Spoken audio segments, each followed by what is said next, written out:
All right, Matt. Oh, we're live. We are back. Sorry about that. Streamlabs kind of died on us. We're not really sure what was going on with that. Apologize. We are happy to be here, obviously. We do apologize for that. Streamlabs too strong sometimes. Thanks for the sub. Oh, thank you. Yeah, it auto-renews, but 8 months. Oh, and we have some... we got a 5 in the bot lane. Oh my goodness, health bars are going low quick. That's first blood. Shin's gonna go down to the Talia. We got summoners going off everywhere. Jarvan almost went down. Oh, there's a Dark Harvest stack on Thresh. Malachi barely survived. There's a lot of low health bars there. All right, let's look at this real quick. Let's see what happened. Okay, so we know that Talia got first blood onto the Shin. There was assist pickup by all 4 members of Lethal Elites, so that's really good for them. Thresh, as far as RKZ, Thresh burned both of his summoners, and Jarvan burned his flash. And on Lethal Elite side, they only burned the heal from Ashe and a ignite from Malachi. So 3 summoners for 2, which is obviously a good trade for Lethal Elites, as well as getting the kill and 4 assists. So very good start. That was kind of weird though, because you know RKZ were stacked in the mid lane trap rush and as 5, and they saw the 5 pushing that trap rush. So they were a little slow to react, or maybe they, were just hoping that they could win the level 1. But interesting enough too, our Lethal Elites blows 0 flashes during that. Right. Just a healing. Yeah, RKC blew 2 flashes. So that it is from the support and it is from the J4, a little harder to punish, but still worth to note. You know what I mean? Right. First blood and blew 2 flashes. Right, and 4 assists on the side. Yeah, that's really good. Yeah. All right, so Shin gets this level 2 first, but he actually gets hit by the rupture and takes a pretty even trade, all things considered. That level 2 from Shin is deceptively strong. I will say that. But he's kind of taking really bad trades here. He's got hit by 2 ruptures in a row. And it looks like we're going to get, I don't know if we're going to get full glass cannon Cho'Gath, but it is AP. He went with the Doran's Ring first. That might just be for lane presence while he builds full tank. Obviously, we're not sure yet, but we will see. Glacial Augment, too. Oh, so he's definitely at least going to go the Spooky Ghost and the Hextech GLP slow item. Mm-hmm. And then he might build full tank after, or he might go full glass cannon AP Cho'Gath. We'll see. But if he has Glacial and Dorans, he's definitely going those 2 slow items because they synergize so well with Glacial, obviously. Ooh, has the taunt out. Are you getting pretty much only top lane on your directed camera? Correct. We haven't switched in a while. Oh lord. Maybe this might be a flash. Nope. Gets the passive shield just in time. He did not have his E up, so he got lucky. His passive shield came up. Oh, there we go. The camera finally moved. Hey! We get to see another lane. That's going to be a sapling on Thresh's face. Feels bad. And Cho'Gath has taken over this lane already at over 2 wave CS advantage. Is Twitch chat really quiet for you, or is mine broken? I actually hit refresh right when you hit your sub, and I haven't seen a single fucking... Okay, I was a picture. Yeah, seen a single chat since you did your sub. We got 17 people. Come on, guys, talk. Where are we at? This is playoffs. It's hype. Ooh, Honey Badger gets hit by another Cho'Gath Q. Oh, well, this is why we don't ask Twitch chat to talk. Yeah, this is why we don't communicate with Twitch chat. Degenerates.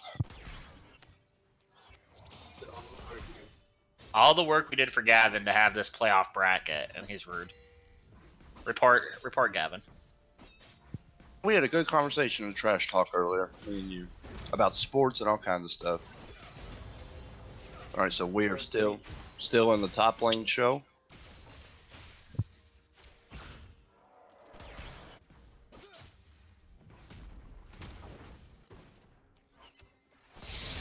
Interesting enough, the Ashe has a decent CS lead.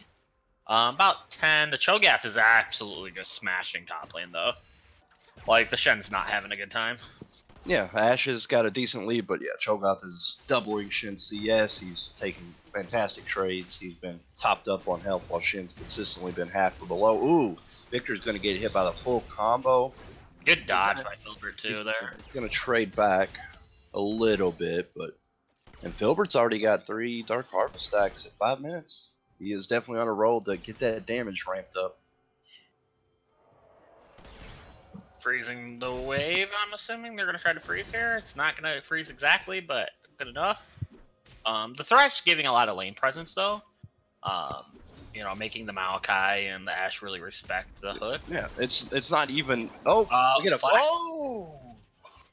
What a play! The Cho'Gath hits the Rupture, and then Flash silences ults to finish it Good off. dodge. Yeah, that was because, you know, Shin could have flashed away from the R there before his CC landed, but he got that, Cho'Gath got the silence down, forcing the Shin to just eat the Cho'Gath R, and that's a solo kill early from the top laner. Shin does burn his teleport to get back to lane. Let's see if Cho'Gath matches. Maybe not because he's got the wave shove. Yeah, he should just walk back. But that was a fantastic solo kill by Griff. Is that good?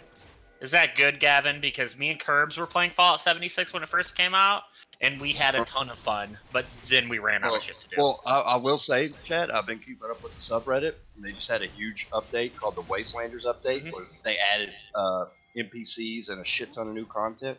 I actually was going to ask you the other day when I saw that the Wastelander update came out, if you were interested in going back, because, like, they've got NPCs now with tons of more quests, way more content, like...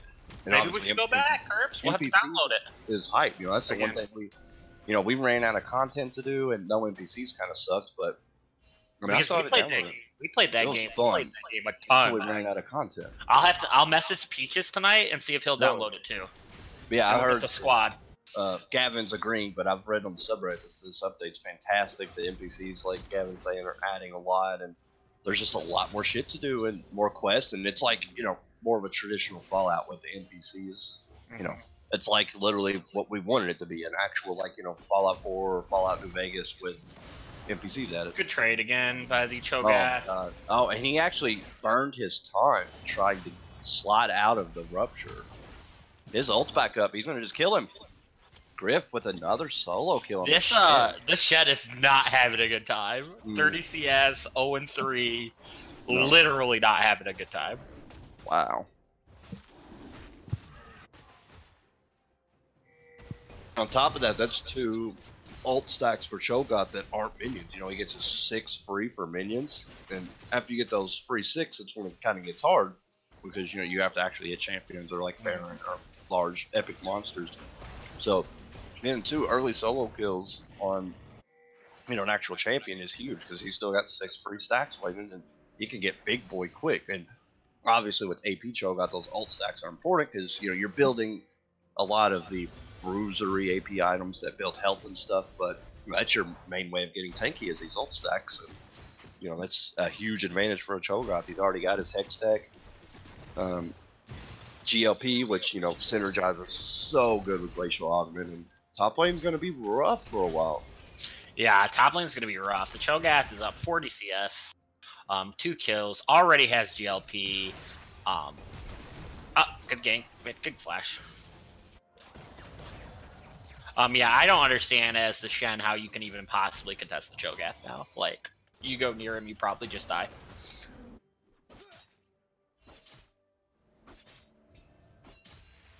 The Victor did blow his flash. That's pretty big. Victor does not have any escapability. He does have Phase Rush, which does help a little bit. But I wouldn't be surprised to see the Pantheon try to make a play there. I really need the Jarvan to do something here. Like, you're playing Jarvan, and you haven't gotten a gank off at 10 minutes. That's not a good sign. And, I've been muted for I thought I was talking. I was like, damn, Chad can't respond to me. I don't know how long I've been muted for, but... At least a couple minutes. I'm going for the Repair fight here. Pantheon ulted him. Well, alright, we'll talk about it at the end of this fight, but... Interesting Shen are right next to him? Semi-questionable? Oh, that feels so bad. Oh my god! And he gets another ult stack. The interception in midair. Yeah, that feels bad. Oh no, he did not ult him. I'm sorry. Cho'Gath did not. Shen making a couple of questionable decisions. I think Shen's maybe tilted, maybe mental issues at this point, because that was, you ulted the guy right next to you, like, and every single person on their team has CC. Yeah. Like, hello. Yeah, a little questionable. We're not trying to flame or nothing. Just hope. Jarvan coming down bot lane. I really need the Jarvan to do something here. Like Jarvan has to make a play. The thing is Jarvan is down CS, but he's not ganking. He's not getting anything done. He's got flash, so we're just gonna get out. TP coming behind. That's a fat Cho'Gath. Yep. Okay, so the misfortune does flash out. Cho'Gath's probably gonna go down here, but they're gonna get both of them for it. Ooh, good play by Elspeth. Yep. That's Victor's down here though. Does Victor clean this? No. He doesn't clean it, but the Maokai does take an extra tower shot, which, obviously was a mistake. I don't think he dies there without it, but that's actually not terrible for Arkeezy there, to be honest. I actually think because the Cho'Gath does die, so they get to shut down. Our Dutch gets to shut down on that. Yeah. And the Shen gets some much needed time to catch up. Like Shen's down 2 levels. Like he needs this time. That's the thing with OP Cho'Gath, is obviously he can just completely burst people, but he does he's a little bit less. You gotta stop eating those. So close. Yeah. How many stacks does Filbert have already? Like, holy smokes! I feel like he has to have at least 5 or 6. 6. 6 Dark Harvest stacks at 12 minutes. That's pretty nutty, actually. She also went for a Hextech first, so they got 2 slows on the team.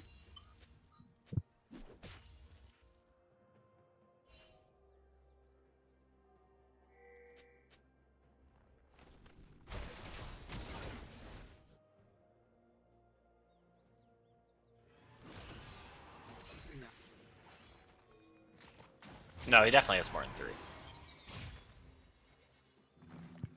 Has 3 what? Yes, 6. If you click on Talia, and it's in the bottom left box, like right above. No, we're talking about Talia Dark Harvest stacks. Dark Harvest stacks, yeah. The eye in the sky trying to act like he's intelligent. Just keep making pretty things, okay?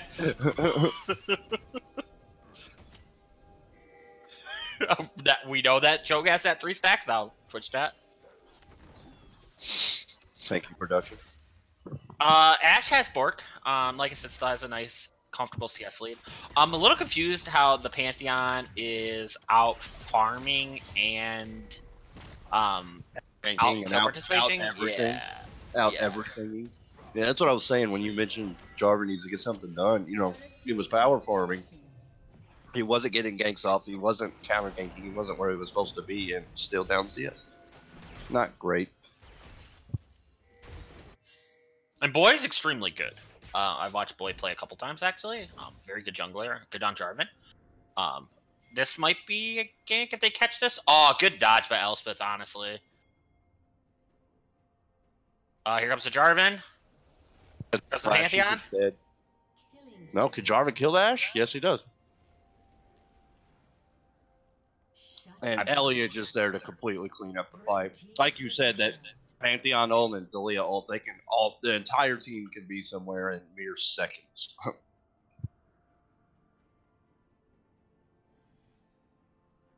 Did the cam like break or something?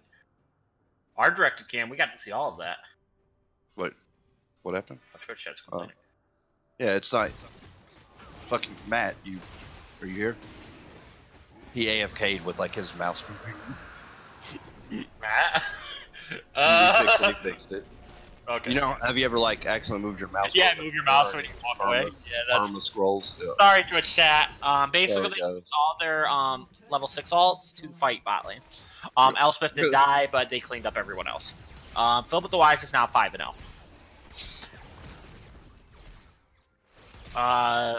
6K gold lead at 15 minutes.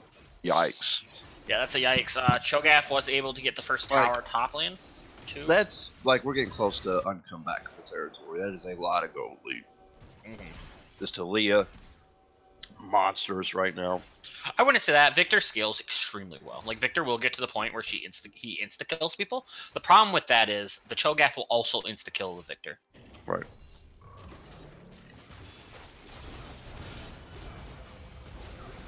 This might be a really good gank. The problem with this Cho'Gath. Oh my god. Well, the problem with this Cho'Gath. The problem with this Cho'Gath is he can ult squishies from half health at this point. Somebody clip Elspeth's arrow there because that's gonna be Elspeth talking smack and trash talk all week. By the way, that was an insane arrow. By the way, that was a really good arrow. Then Cho'Gath flash hex tech to keep her in place. Yeah, that was an insane arrow. Jesus Christ.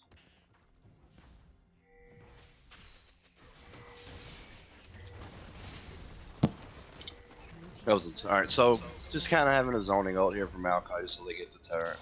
Makes a lot of sense. Maokai R is not very long. Yeah, at this point, if you're Lethal Elites, I think the only person you're actually scared of is the Victor at this point, just because of the pure scaling, which is nice because you can basically itemize against that. Right. Like, the Maokai can basically just build MR and not care. Right. Which is really nice for him. Yeah, we got a couple pairs of Mark Treads already out already for Lethal Elites. Cho'Gath is sitting on his 2 slow items, and it looks like he's gonna do. Like I said, he did the 2 AP slow items and then straight into looks like armor. Or really, I feel like he should be prioritizing MR, but he does have an armor and chain vest. He may go full tank after this. This could be a pretty quick 25-minute game with them having Rift too. Like, they're just so much stronger than RKZ. I mean, Talia's one-shotting most of the team. Cho'Gath's one-shotting most of the team. Like, you have a Ashe who's almost at. She spikes really hard when she gets her Hurricane, and she's almost there.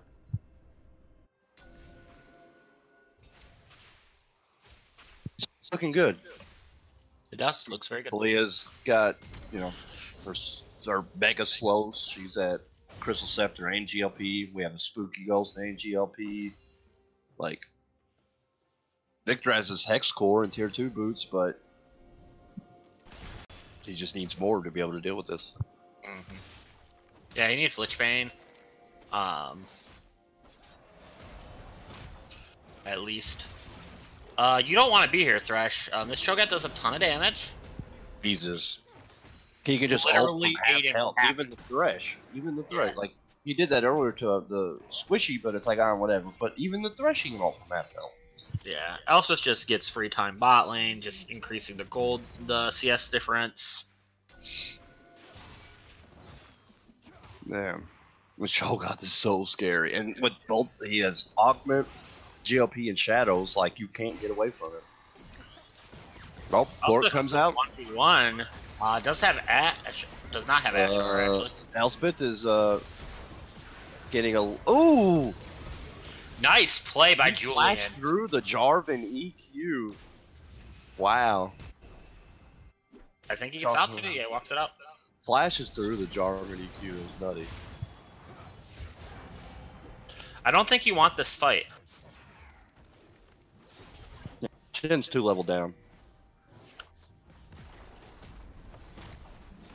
Man, his R is back up. Cho'Gath is. Ooh, nice play by the Thresh, trying to make something happen here. He's gonna die here. Yeah, nice play by the Thresh. You got to make a play. You know what I mean? Yeah, down almost 10k gold. You gotta force something. That was a nice shutdown. It does go over to the Victor. That's huge, honestly. Okay. Wait, good job using the dash to get away.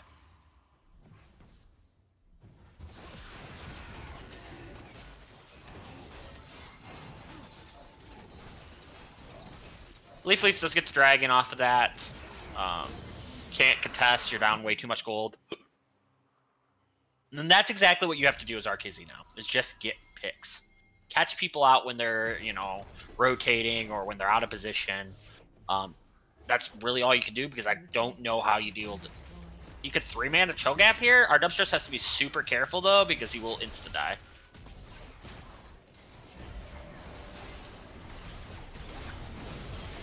Curbs, you are muted again, buddy. They finally do shut down the Cho'Gath, just being overly greedy. I don't know how long. My bad. I don't know why I keep doing this. I'm sorry. Stop using. I don't use push talk when I cast because yeah, I do that shit. Oh, I don't use a push talk. I'm muting my mic. No. Well, Yeah, I was also eating, and I had a child that came in at one point, so I had to mute. Oh, did it not go to the parents today? Yeah, they're back though. Oh, nice. Good shutdown on the Cho'Gath. Like, this is exactly what you have to do as RKC. Right. Like, you're getting shutdowns, and that's what you need to do. Oh yeah. Like they're at not this point, giving up. when you're this far behind, you have to pretty much wait for mistakes. Which a lot of teams are this far ahead, they do get greedy and they push forward thinking they can 5v1 and end up dying for it. Like I said, they do scale well. Like Victor scales well. Yeah, but so does Ash, and she's on her 2-item power spike. Like, look at Cho'Gath. He went straight into Stoneplay after his 2 AP items. Like, he's gonna get spooky tanky as well. Oh yeah, but that's what I'm saying. You just got to keep getting picks and right. Let them overextend and capitalize on that.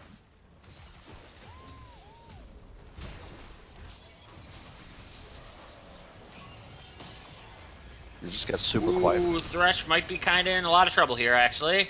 He's in considerable amount of trouble. You have good Ashar. Good Ashar from Elspeth, yeah. Honestly. Just really good honestly setting up these fights. I mean, they've been there all game.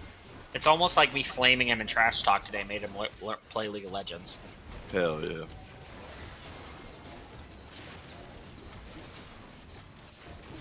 Looks like this is probably going to go over. Probably have to attempt to contest. Oh no. You gotta get your Victor has to yeah. Victor's gonna get out. By the Victor though. Jarvan's almost Leah here. Came in really late. Whoa! Blows Talia up. Talia ulted, cut her team off, and hopped off on the side of the wall where there was 4 enemies. That was questionable, Filbert. Overall, win for RKZ there though. They get him off the Baron. They get the Talia kill. You only lost the Thresh earlier in the team fight. I see what Talia was trying to do, but it must have been a misclick because she rolled. A, shouldn't have rolled the wall. B, you don't jump off on the side with 4 enemies and none of your teammates. And I really think that Talia wall could have came out earlier. It really could have. Oh, if she would have cut him off earlier with the Talia wall, the game's over. I just don't know why she rode it and then jumped off on their side. Like, must have been a misclick. I had to have been, but. Oh well, they do. RKZ gets them off Baron and do pick up the Talia. So, good on them. Slowly coming back. Yeah. Ever so slowly. 9K in a dream. 9K in a dream, guys. But yes, we will have to look into Fallout 76. Heather, do you still have Fallout 76 on your PS4? I'm actually kind of hyped to go back to it. I think so. I don't know if you can play with it or on console, though. I've never seen it on Xbox Game Pass, but I haven't been on Xbox Game Pass in a while. And I don't know if it's crossplay. It might be. I have no idea. Oh, it might be crossplay, actually. I thought it was. We'll have to look into it. We'll have to look into it. All I know is me, Curbs, and Peaches played so much when it first came out. God. We legitimately ran out of content to play. Like, we legitimately did everything. Huh? Oh, you've never played Fallout, period? Fallout 76 isn't the best Fallout, or at least it wasn't, but we did play a ton. Yeah.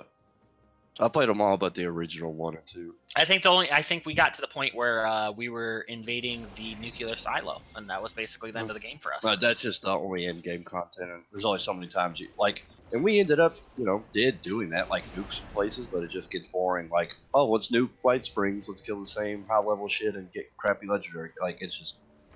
Ugh, you got stale, but we'll see. Apparently, they got a lot more content now with the NPCs. So it might be fun.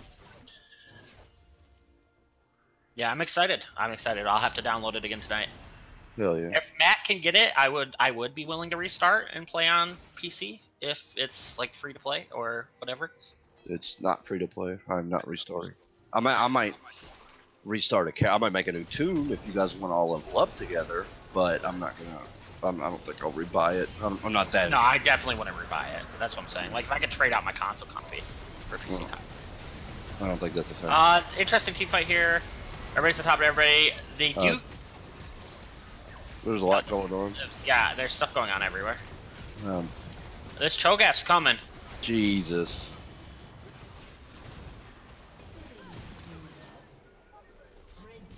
And they kill all of them. This Cho'Gath, man, is ridiculously strong.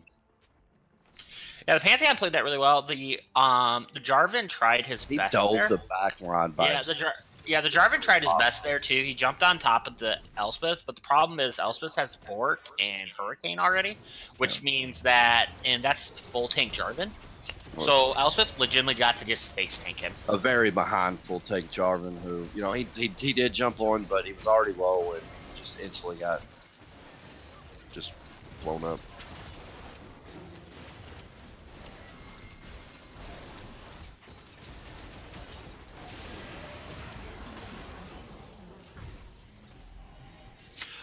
Interesting TP.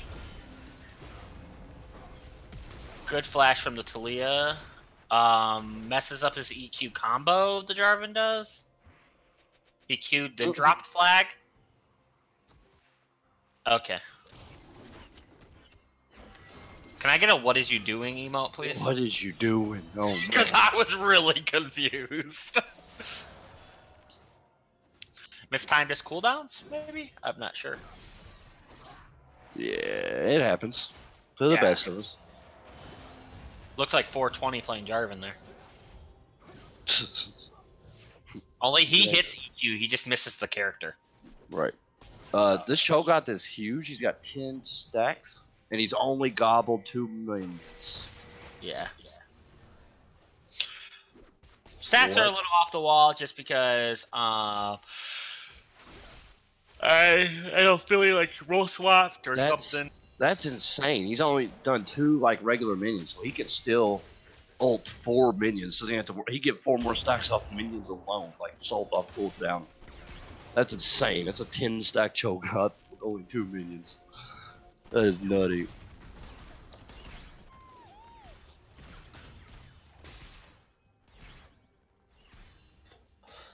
LO fucking L. Matt. Chad, did you I see it. I'm silver 4 mid lane. That's this is what they want. They want to get these picks, but I don't think they just don't have the damage. They don't have the damage. They don't have the damage to kill the Mallet. What? The Pantheon just eats all of MFR too. Shin did it again. He's like staying 2 feet from the misfortune and ulted. What are you doing? You just did it again. Look at this Cho'Gath. He's so scared. He just doesn't care. He's huge. Oh no! Look at this Cho'Gath. What in the world?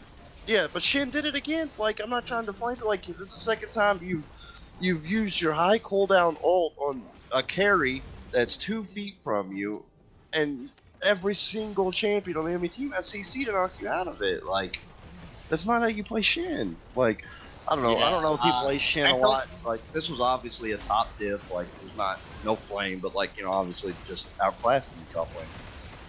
Yeah, maybe it's a champion pool issue. Maybe he died early off the invade and was just tilted. We're not really sure. Either way, we're excited to see game 2 of this. Are you excited, Curbs? Do you want to take back your RKZ support? No, I do not. I still think. You think they win the next 2? No. Yeah. Yeah, because you took them to win. Yeah. I am going to take back my support of not of Leaf Elites, but of it being a 3-game series. This series is over. Like, there's no way you come back from that kind of tilt. Yeah. We'll see. We'll see what happens in game 2. I'm trying to be an unbiased caster. Let's look at damage done. Let's see. Cho'Gath did 18k, Filbert did 17k. Elspeth did 14k, but I have to admit, he hit so many good Ashar. Yeah, oh, absolutely. Like, some of them were disgusting cross maps. And just the ones that weren't cross map, just fantastic engages and really, you know, started off team fights. Some fantastic Rs and, you know, really good laning phase by the Ashe in a lane that, you know, is hard to win. Right, yeah. It's just rough either way. The Maokai did more damage than the Jarvan and the Shen.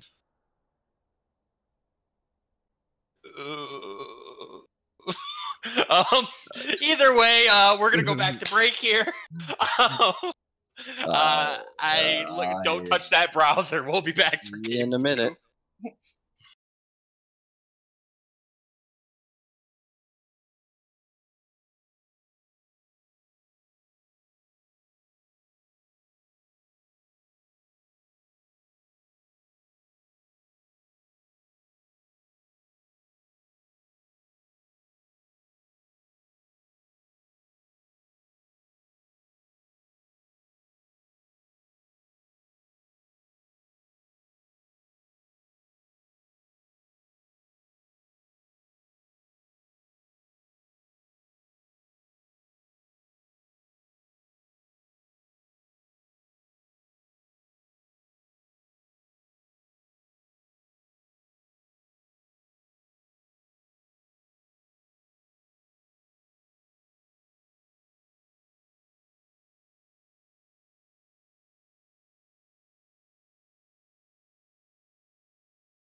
And we're back. Sorry about that. Me and Curbs got caught up talking about Fallout 76 some more. We forgot that we should probably be talking about the draft. We got a cast or something. Yeah, or something. There's a playoff game going on.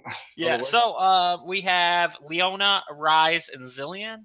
And then Rek'Sai, Sivir. For some reason, there's 2 Rises. That was a mistake. But it's Rek'Sai, Sivir, and Cho'Gath on the side of RKZ. RKZ does take the Talia away from Lethal Elites. Lethal Elites takes the Jarvan away. I was like, wow, these teams really don't want to play against Riot. Like, fucking RKZ was like, we're really banning it. Y'all don't ban Rise. We ban Rise. But no, yeah. Like Major said, that Rise is a Sivir. Interesting. So Talia is picked up by RKZ this time. So wait, our RKZ had the Jarvan last time, and then LE had the Talia last time, so they swapped here. Mm-hmm. Nocturne pick for RKZ, interesting. Okay, we have seen Nocturne played a little bit in pro play. He's been played a little bit recently.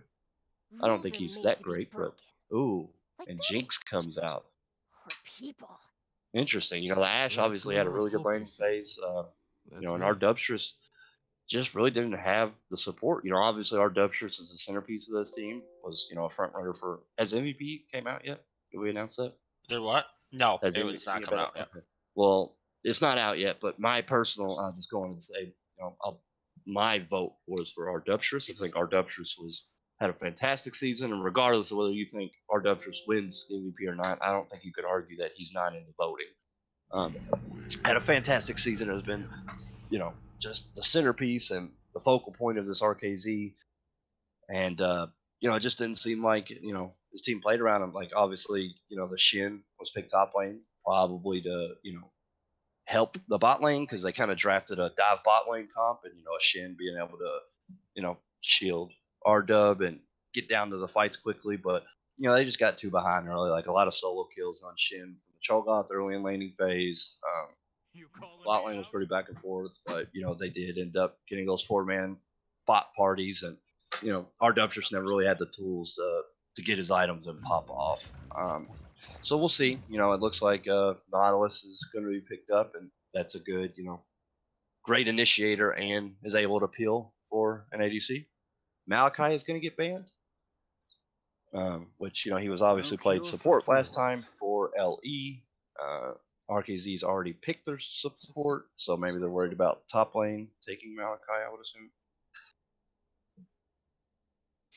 So yeah, the Nocturne pick's really interesting because I felt like the jungler really struggled on Jarvan, and Jarvan is an early game jungler, and he had no early game pressure. Like, maybe you take Nocturne, because if you're just going to power farm, might as well do it on Nocturne. Right. So maybe, like, that's the thought process there. Shit, might as well go Karthus at this point. I really like the Nautilus over the Thresh. Nautilus is a lot easier to execute. Yeah.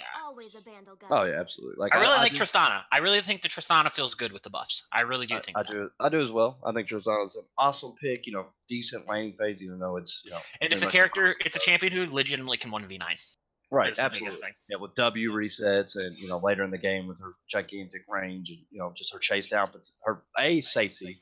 So, you know, Nautilus Tristana's super safe. Nautilus can auto appeal. Obviously, he has his hook and his ult, and then with Tristana's, you know, built-in safety. And I know most people probably know this, but, you know, the whole Tristana buffer W mechanic, where if you time it right, you can jump through any CC, like even blitz hooks. Like, if you time Tristana's W right, you will get CC'd, but at the end of your jump, like, you'll still go. Leaf's playing my Orianna Jarvan combo.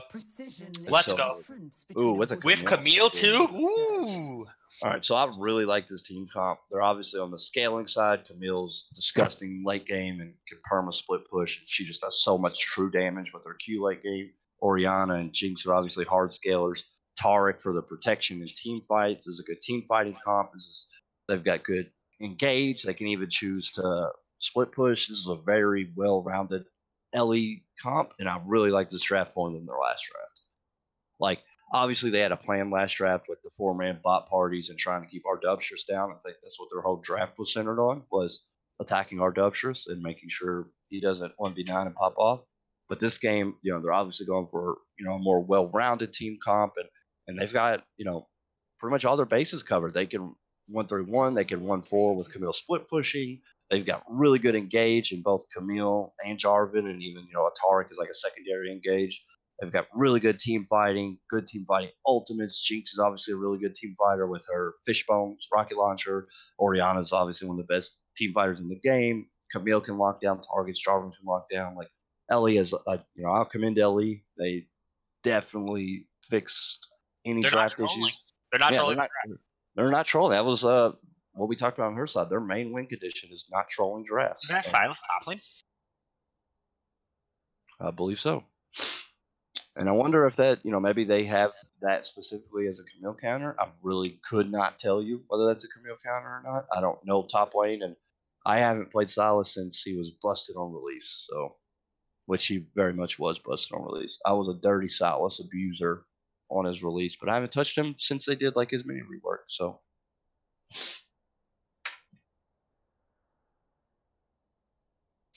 Yeah, interesting either way. I'm excited to see the draft. Excited to see where these picks go again. Production or you are? Matt? Oh, we're just going to say R, and he can just change it. I went on to put R. We'll see. He shows the draft screen for a while.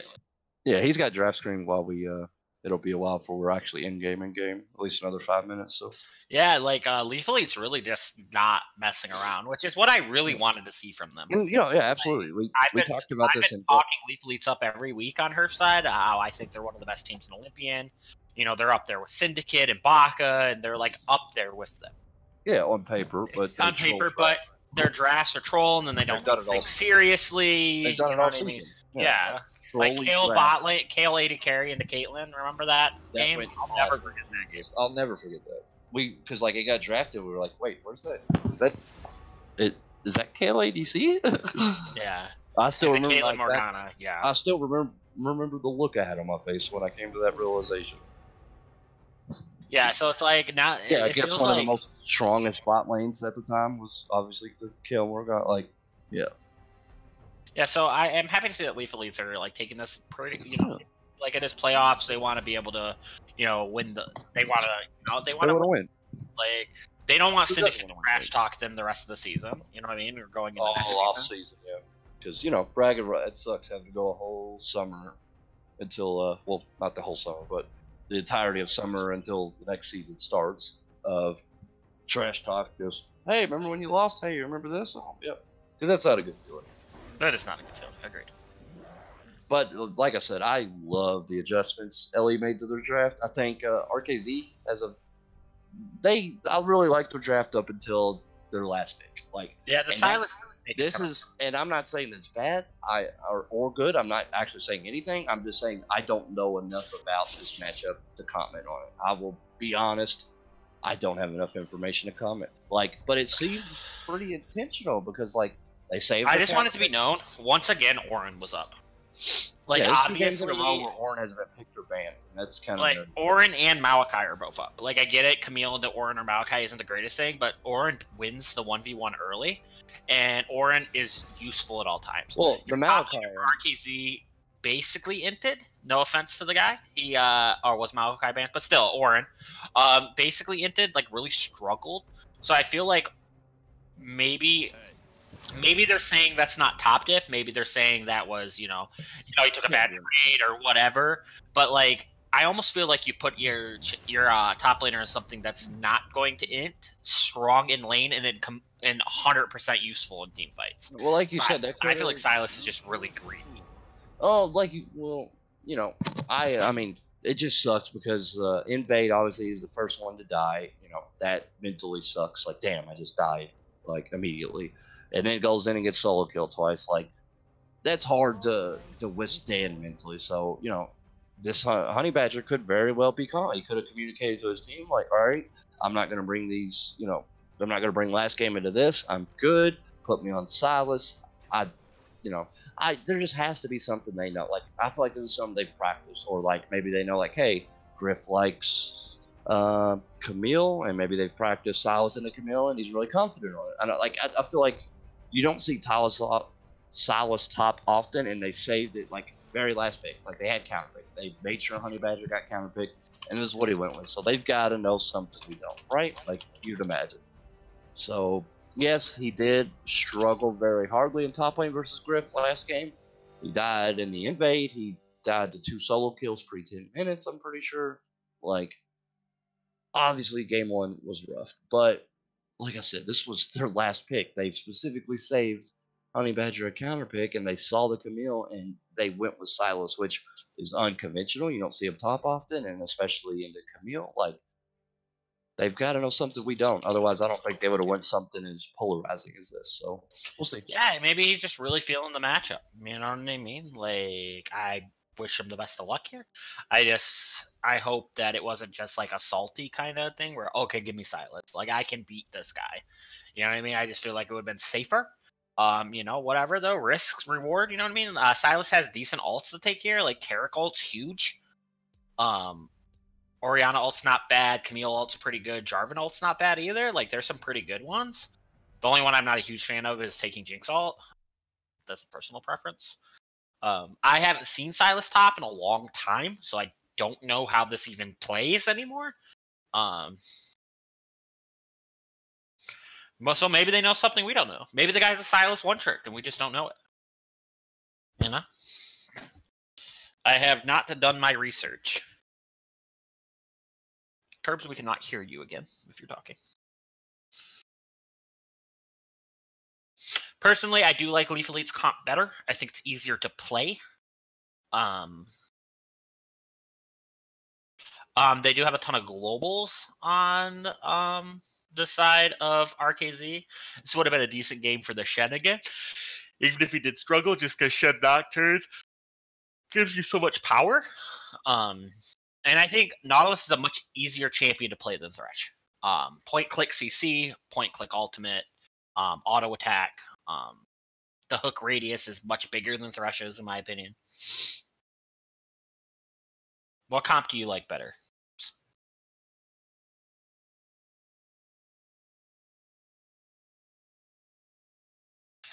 I think Tristana Nautilus is a very good lane too. Eye in the Sky says that he really likes the Tristana Nautilus lane, and that is a very good lane. Like,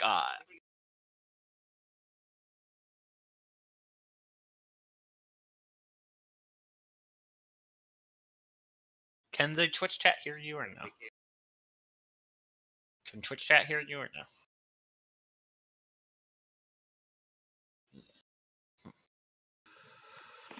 Yeah, my personal preference, I agree. I do think I like that they have a nice... I like that RKZ drafted a lane to actually play around this game.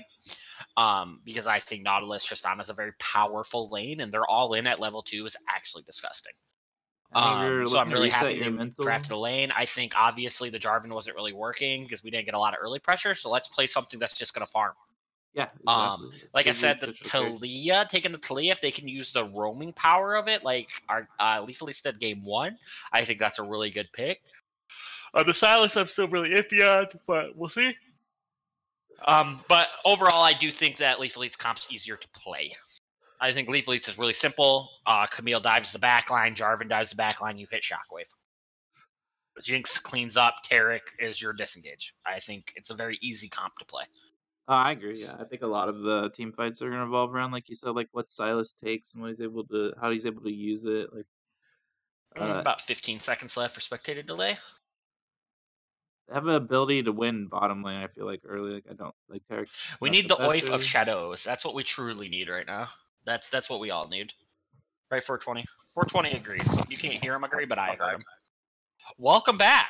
I had a small toddler enter the room. I apologize. Small toddler. He was just feeling it, huh? Why is this toddler not sleeping? It is 9:30. He's waiting for game 2 to end so I can put him to bed with his mother. I like to put my son to bed. Is that okay? Yeah, that's okay. I was just wondering. It seems kind of late for the young toddler. We keep him up to about 10 because then he sleeps till about 10, and that's fire. No, he sleeps toddlers. Yeah, he's fucking the best. He was a 12-hour sleeping baby. But, I feel like most toddlers take, 1 or 2 naps a day that are decently long. And he takes 1 nap a day around 2 or 3 p.m. for about 45 minutes to an hour, like max. So he's not a big napper. He just sleeps 12 hours, 11 or 12. Pretty much sleeps from 10 to 10 every day, which is amazing because I feel like most toddlers are like 7 and 8 o'clock type shit. Kids his age, like almost 2-year-olds, I feel like definitely wake up earlier than 10. Yeah, he sleeps like me too, Heather. It's amazing. I'm at 12. Oh, I forgot to pause. Where are you at? I'll just go back. I got it. I got it, guys. All right. I am at 12. You ready? Yep.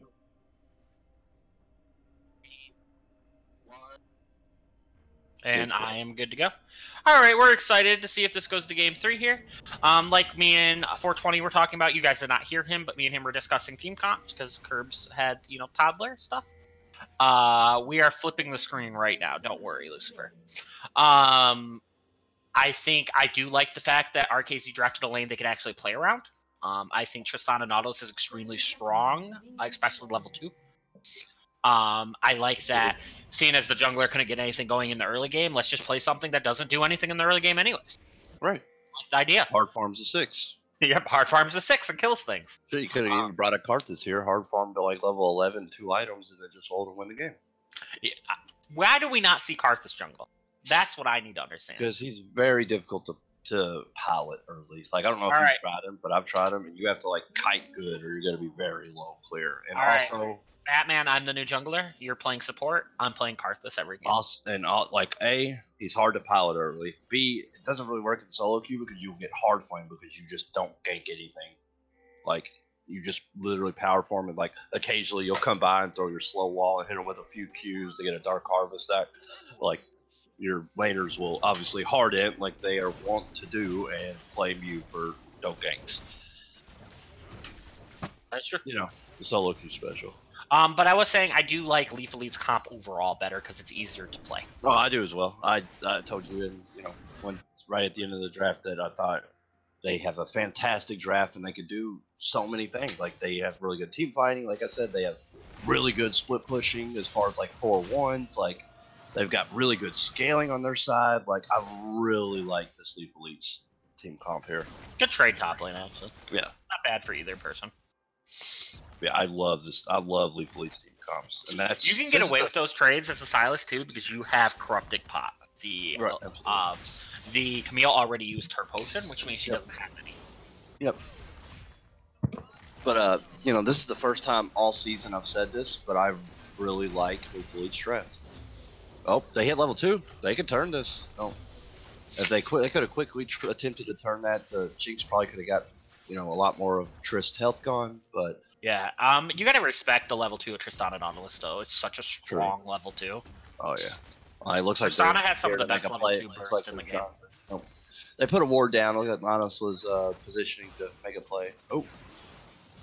Ooh, good dodge by Silas, but he's just, getting...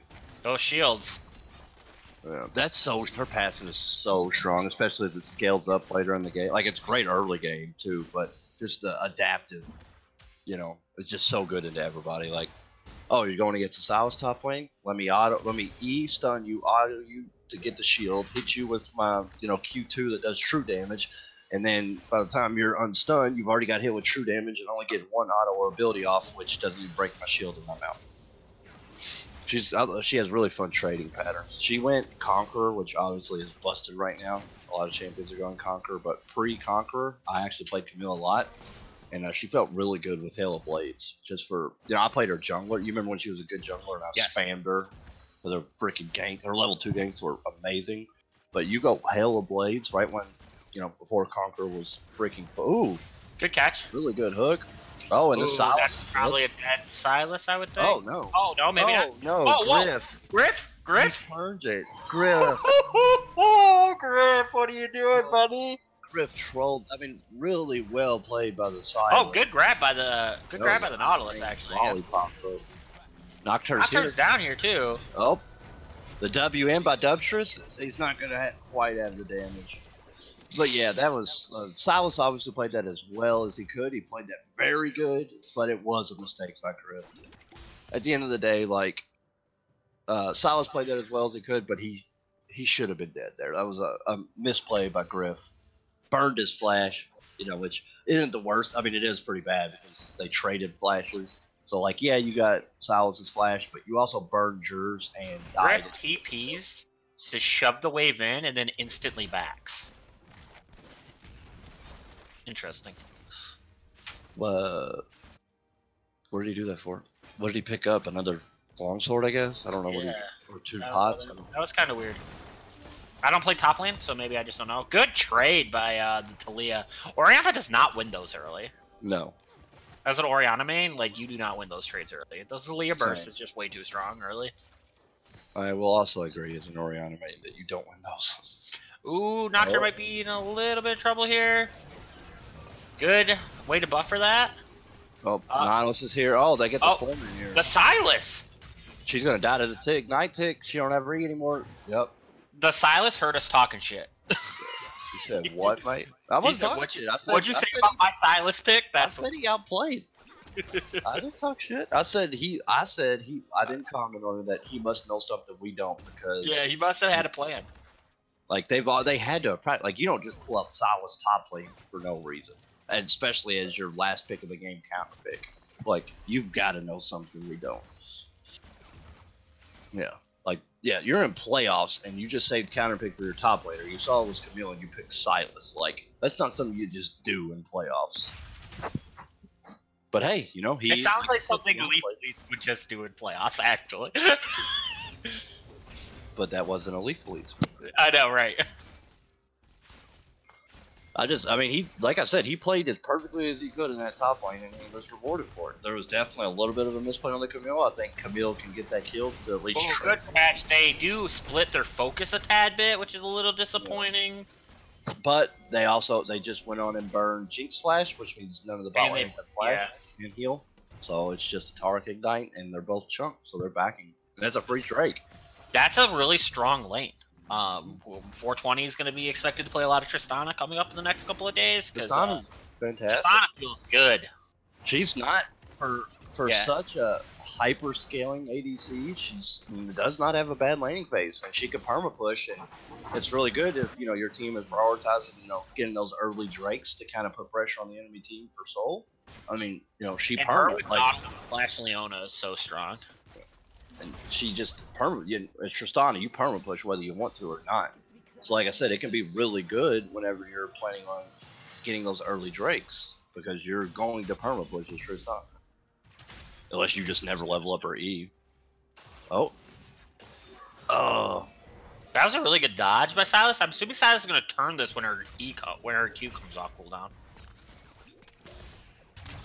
Alright, Silas steals the Camille ult. They are both level 6. Interesting to see which jungler gets up there first, because with them both having Camille R, usually you want to gank the Camille lane at level 6 because they can't get out. Ooh, the Silas has done really. He's going to turn and stuff. Well, Silas is really good at dodging these Camille hook shots, by the way. Yeah, the Silence is playing much better. He's getting froze off the wave. Is down 30 CS. Which is problematic, obviously. Does have a kill and assist to his name. Now he's got a huge wave. Oh. Yeah. Oh, he doesn't dodge that one. Oh, no. You gotta expect this Camille R, yep. You got it, and Nocturne's level 6. Oh, that Orion's gonna get hit by the full combo. She only hits Nautilus with the shockwave, and she's gonna go down. Completely different RKZ team. Absolutely did not get tilted off of game 1. I did not give them the respect they deserved, for sure. I thought for sure after that beating, mentally, they would be in a problem. I mean, obviously, the whole team could be tilted because nobody really played well, but Honey Badger specifically is playing like he didn't just hard feed. Yeah, like he's coming out of nowhere. Which is fantastic. That's what you want to see. Oh, Talia, our bottom, making another play. Nautilus is here, too. Yeah, that's Bell puts us down, and that's going to be the double. Yeah, Tarek too, because she doesn't have 6. Oh, 4-0 to Leah. What a play. And that's crazy because, you know, Nautilus roams up. They get the kill mid lane. Well, first off, the whole series was great. You get a Nocturne gang top, they kill a Camille. As soon as that ends, so the play was already in motion as the top lane play was in motion. Nautilus roams mid, they get the kill there. And then Nautilus roams down as well with Talia, and they get the double kill bot lane. Like, that was a fantastic series. Like, they just won a fight. My biggest problem with Leaf Leads right now is Cemento, or I call him Julian because that's what he used to be named. I do not hate on him like he gets hated on in the Twitch chat or in Discord. Obviously, it's a meme or whatever. But the point is, and I was mad about this last game too, do not play Jarvan if you're not going to get pressure pre-6 as Jarvan. Right. Like, that's the whole reason you pick Jarvan. Like, Jarvan's really strong pre-6, and even after 6, he has a ton of gank potential. Like, if you're not ganking at level 3, level 4, etc., like, why are you playing Jarvan? Why is Nocturne getting... Yeah, Nocturne's ahead of you in farm because he farms faster than you, and he has 2 kill participation. Your Jarvan's done nothing. Yeah. Like, do not pick Jarvan if you're not going to do something. Nocturne's obviously not going to really gank effectively till 6, but why is Nocturne getting a good gank off with a kill at 6 and you haven't done anything yet? Yeah, like, if you're playing Jarvan, like, you need to get pressure. Like Jarvan, if you're not going to get pressure early, just play Sejuani. You know what I mean? Like, but like I was saying earlier, I just thought that was a fantastically executed series of events, like all within 10 seconds of each other. Like, they execute a top lane gank with Nocturne R, get the kill, and while that was happening, they already had Nautilus roaming up to get the kill mid.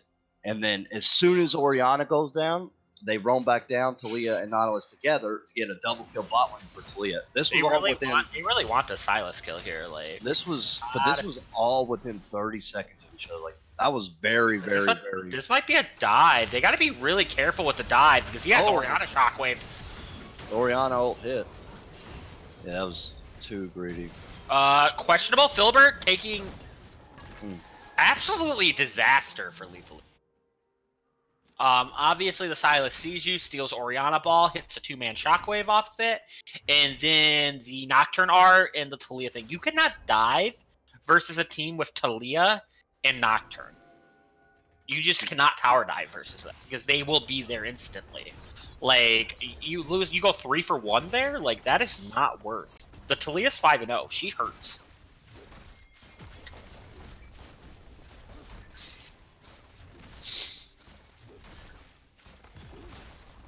It is good for bot lane. Jinx getting plates is really good, obviously. They did give up 2 plates for Dragon, most likely, as long as they get the Dragon. Hopefully they get the Dragon, or this is really bad.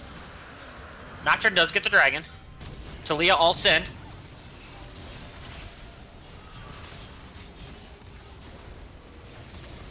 Little craziness going on. Yeah, quite a bit. I don't think you win this anymore as Leaf Leads. RKZ, I think you just run now. Yeah. You lost the team. Oh, good flash by the Sylas. He's probably going to get out.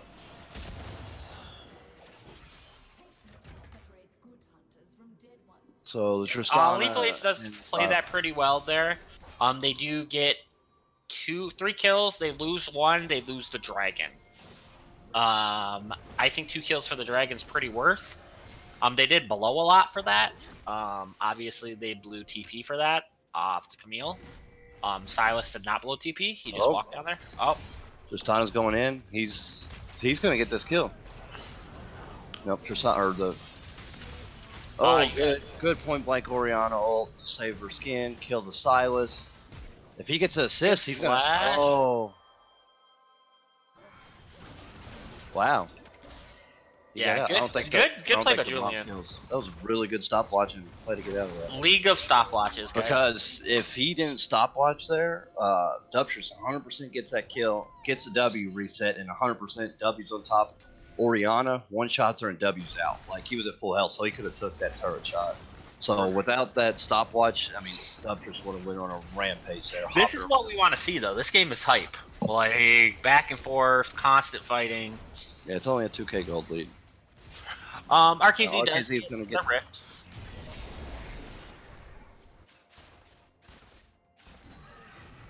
And both teams scale really well. Like I think Camille scales quite well. Nocturne I think scales well. Talia's really strong. Tristana scales well. I mean, really, your biggest scalers in the game are going to be Tristana, Camille, and Jinx, and obviously Oriana. But I think Nocturne scales pretty well too. But yeah, when you're talking about scale, like I mean, the scaling's definitely on Lethal Elite's side as far as total team scaling. He does have Jarvan ult, Silas does. Griff has to kind of respect this, to be honest. Mistimes that a tad bit. Good stopwatch, though. Oh, misses the W. Oh, so close. Interesting one. One more empowered Q, and that would have been it. Nocturne is roaming up. Does Nocturne have Paranoia? No. No. Yes, he does. Yes, he does. It's okay. already, I feel like he just used it, but it just came off cooldown. But they lost vision of her, so he was up there ready for it, but she smartly got into a bush and backed off. You do need vision to activate the second part of Nocturne's aura, so. It unfortunately does not give vision like Twisted Fate's ult. Imagine how broken that would be. Jesus. Don't give Riot any ideas. Wouldn't surprise. Interesting to give the Rift Herald to Dubstress, I guess. If that's basically, especially because like I know I always say Dubstress needs to 1v9, but like I gotta admit their mid laner's having a pretty darn good game so far. Ugh. So a little interesting.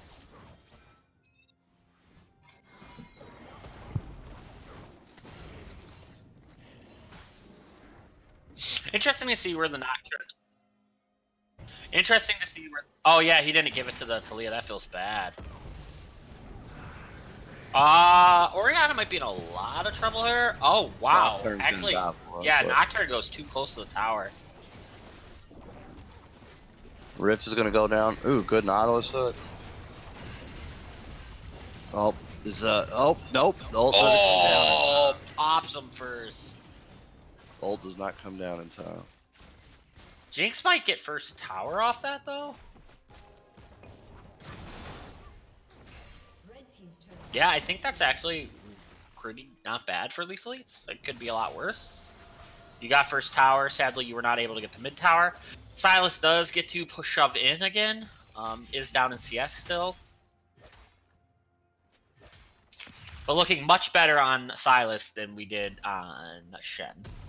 No, right next to their person ultimates, which is really good. We're happy to see that.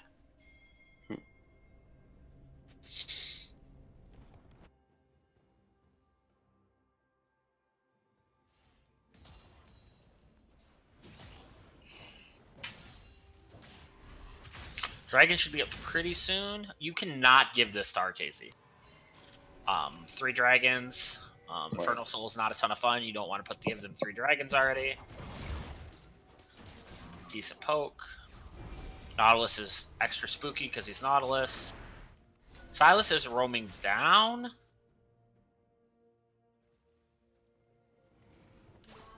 Would have liked to see lane prio from RKZ before they came down here, but okay.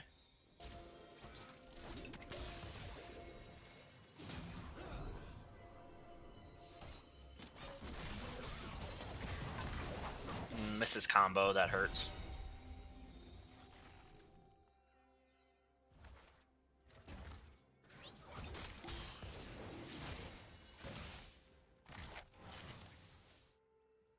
Just dancing around here.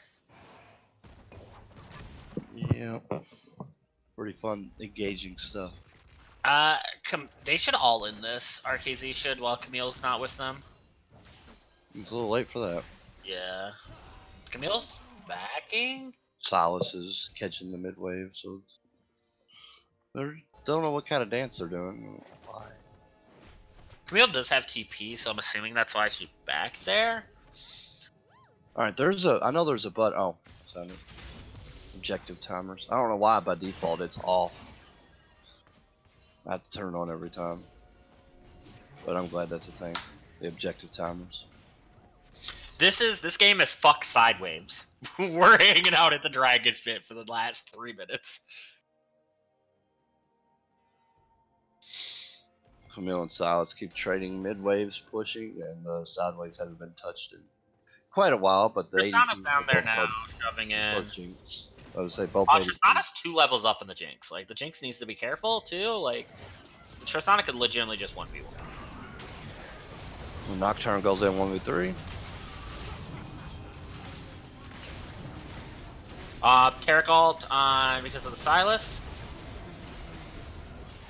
Oh, Dubstress gets hit with the shockwave. Oh, good He's gonna R get a by good ult. Dubstress, honestly. Jarvan flashes on top of Dubstress. Yeah, good flash Q by the Jarvan, honestly. This team fight has been wild, but it's gonna be won by Leaf Elites, and they're gonna get the Infernal Drake as the prize. The Leaf League takes the gold league there, too. Jarvan's got a good lead now. Camille's still got a fantastic lead. Like they've really woken up here after this rougher. You have to keep the Talia alive. If the Talia dies early, it's very problematic.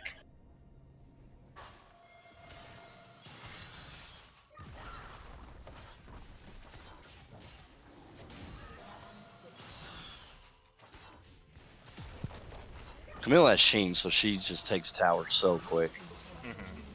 After Sheen, it's just, and then obviously with Tiamat to shove the waves, like she can split push, shove waves, AFK forever. Jarvan went with Cinderhulk, Tank Jarvan, and first item after a jungle item, GA, which is completely interesting. Yeah, that's really interesting. Both ADCs are sitting on Azeel, Tier 2 boots, and Infinity Edge. Taric? Yeah, you probably don't want to take all this damage. So the ADCs are equal in items, but they're, oh, nope, level leads are equal now as well. There was a level lead up until just now. Obviously, Dubstress does has the XP lead, and we'll hit 12 quite a bit before Jinx. Oh, good catch by the Nautilus, though, but... they just need to auto the turret. Ooh, really good. Good combo by the Talia. That's mid-tower. Gold's dead even, honestly. 100 gold difference. Even that. Like a really good game, to be honest.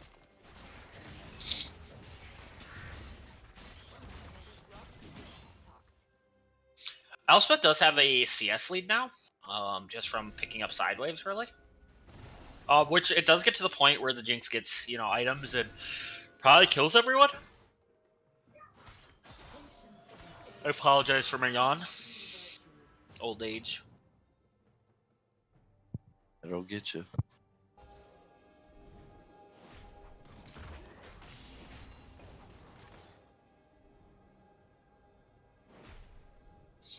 I'm pretty old, Oif.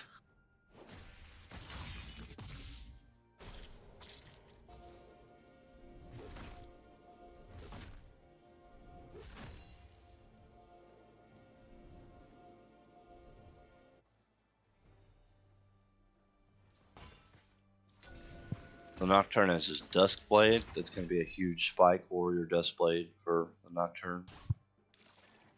They're going to have a lot more bursts once he gets in with his R. Going to be looking for, your Jinx or your Orianna, preferably. Jinx does have her flash up. Orianna's is still down for quite a bit. Ooh, Orianna hurts. And they're going to send 3 to the Orianna.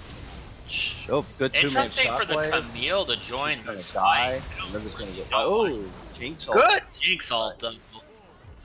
Snipes it, picks up the. A little interesting that the Camille was even there, though. The Tarik's gonna. What? Oh, he just ethered. Alright, so Talia R did trap the Tarik in, but. Which is fine. It's a good trade ults. Yeah, good trade. Good night by the Jinx, though. Or yeah, I think Griffood there, you don't involve yourself there with that. Little greedy try to save the Orianna there. They do get lucky, and Elspeth is pretty good at these across the map snipes. I gotta give it to him. First on Ashe, now on Jinx. What's next? Are we gonna get Ezreal game 3 if it goes 3 games? Real mid.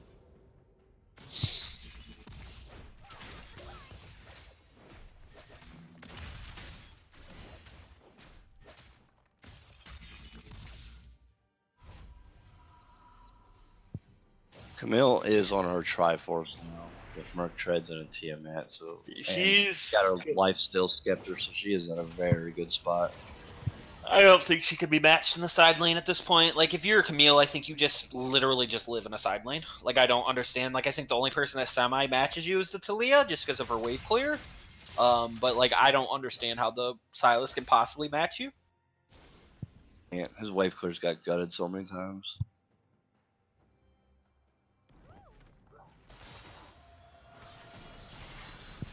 She's about to get 4-manned pretty hard. Oh, flashes early before the Nocturne R comes. That feels rough. Yeah, this is one of those moments, though. If they're gonna send 4, like this is the second time RKZ sent 4 people to goon squad somebody in a side lane. Like, just set up for Baron. The second that happens, just go take Baron if you're lethal leads. Like, yeah, you lose one person, but if they're gonna send the goon squad, should be a free dragon. I don't really see how they can cut TES too much. Julian does jump in. Julian steals the dragon.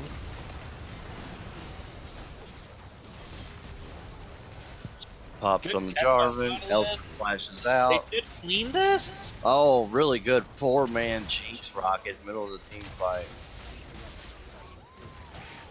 Does everyone live on the side of Leaf Leads? Wow, Leaf Lead steals the dragon, and all their characters get out with 0 HP. Just, that's a feels bad for RKZ. Gotta hit your smites. Lost the 50-50.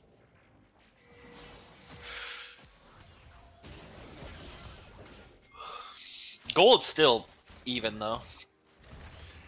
That is double Inferno they've given up back-to-back, though, which really hurts, seeing as you got the first 2 dragons.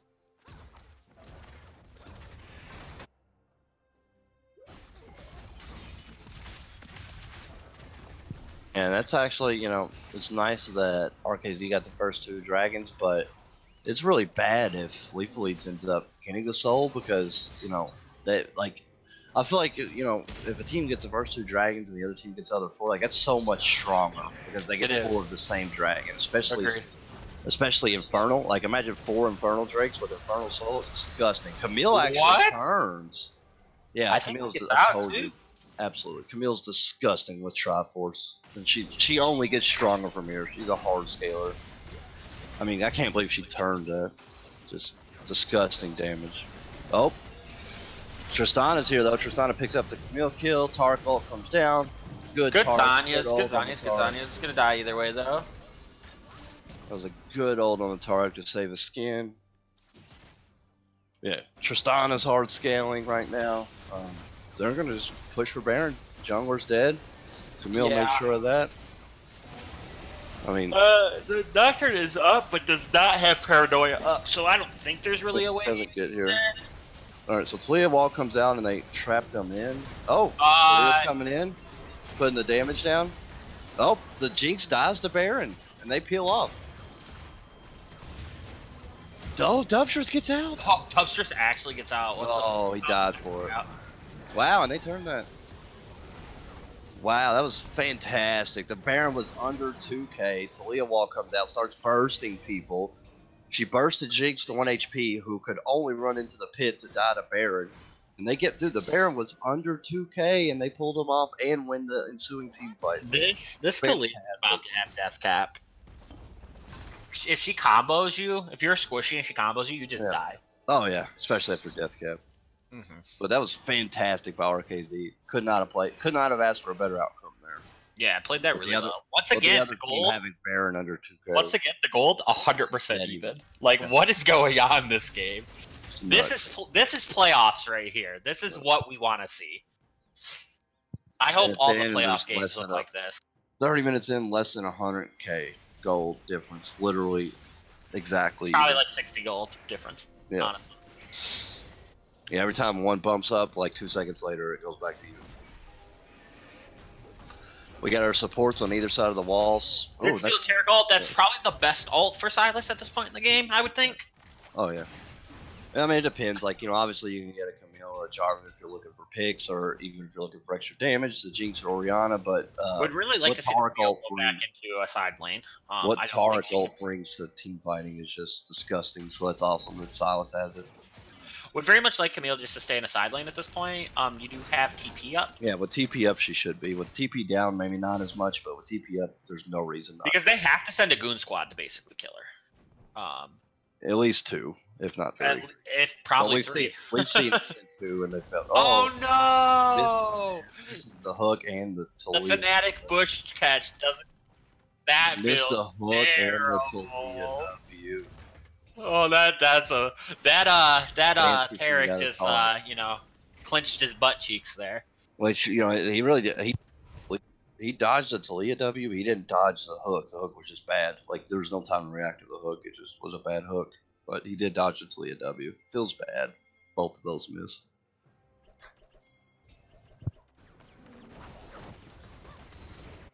And the Nautilus it's good hooks too this game, so that's a little disappointing. Tristana's on 3 items too. Storm Razor, IE, Rapid Fire. He's quite strong. Talia has her death cap finished as well. Orianna sitting on 3 items. They're sitting on a lot of power spikes here, honestly. Jinx is just a couple gold off finishing her 3rd item, so she'll have it on her next back, assumedly. But yeah, Talia's huge, Tristana's huge, Orianna's huge, Camille's huge. Like, she has a Charm's Fist and a Ravenous. Oh, they're taking it. Engage. And this is Infernal Drake on the line. Jinx does not have Terra ult on her. Wow, the Orianna only hits the Nautilus. It feels bad. This fight's all over the place. Duptress is. Oh wow, the Camille turns on Duptress. Holy yeah, you gotta shit. protect. You gotta peel the Camille off of Talia. Yeah, Camille was not gonna win those fights. Camille was 1 HP and Tristana was like half, and Camille got the E stun off, and her passive shield saved her, and she just blew the Tristana up. And you gotta look at it. Wow, they got the 3rd Infernal, and they're gonna get Baron, and they have Camille split pushing, and she's probably gonna get this inhibitor turret. They just got so much off of that fight. They win the fight, they get their 3rd Infernal, they get Baron, and they're probably gonna get an inhibitor. That might have just ended the game, basically. The problem you have too with the top lane matchup now is Silas is almost getting Flame Horizon.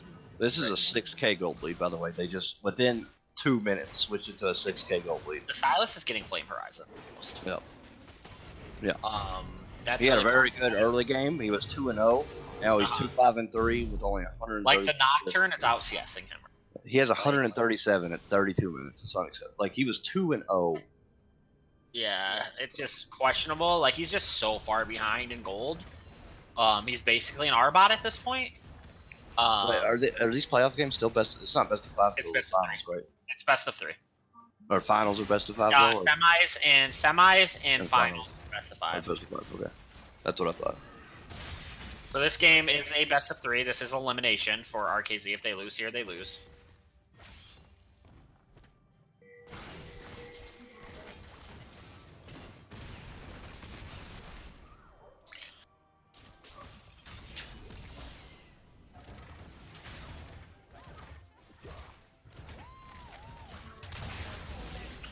Ooh, good. Nautilus engage, does miss the hook.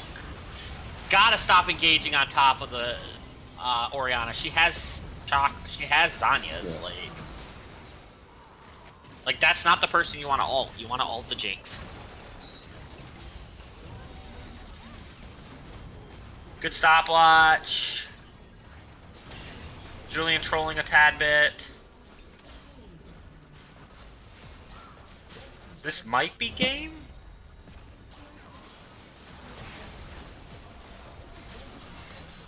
Jinx just destroys turrets. Look how much damage she does now. So much crit. I mean, she's got a. That's probably GG, I think. She's got 3 items and a BF sword and her 2 boots. That's 100% GG. Especially with Jinx's passive, she's belting everything. That's ball game. You know, I gotta give RKZ some credit. RKZ played much better. This game 2 versus game 1. They played much better. They did lose still.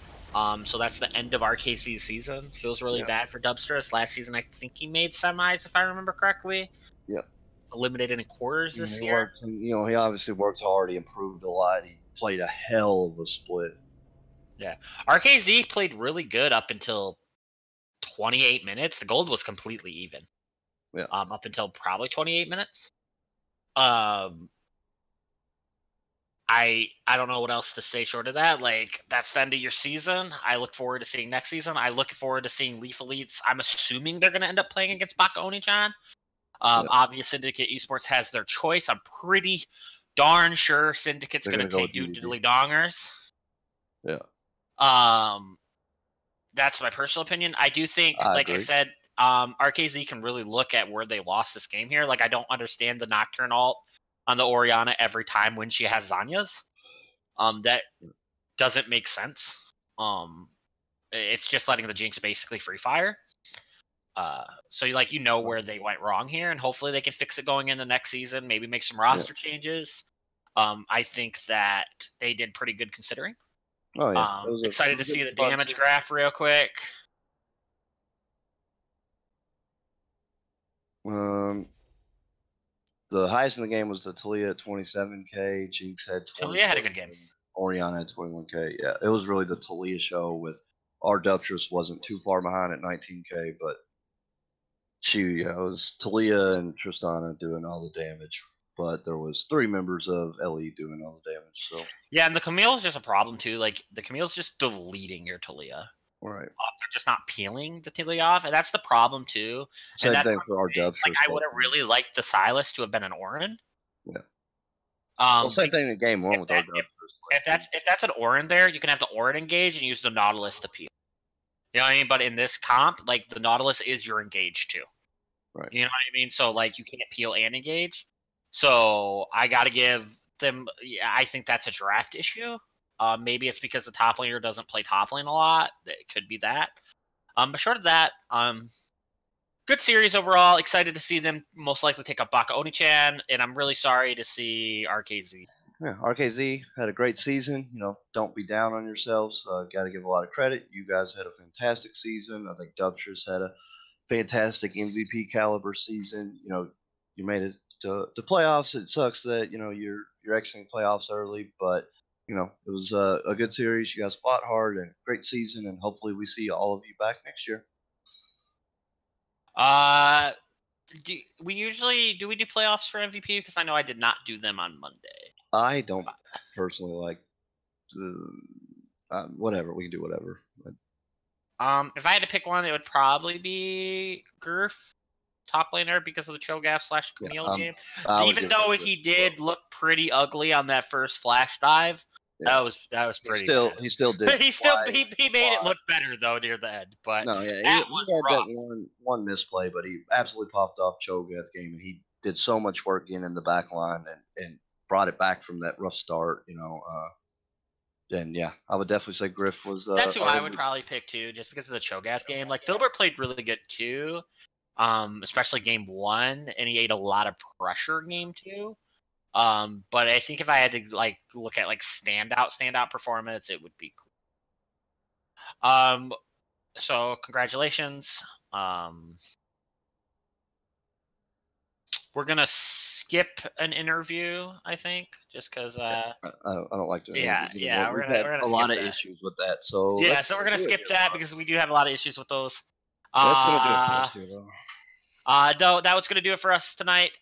Thank you again. I'm excited for next week's games. I think it's going, like I said, to be Gold League tomorrow, right? Gold League, yep. Gold League is... Yeah, tune in tomorrow at 8 o'clock tomorrow. Yeah, 8 o'clock tomorrow night. We'll see everybody then. Have a wonderful night. Have a good night.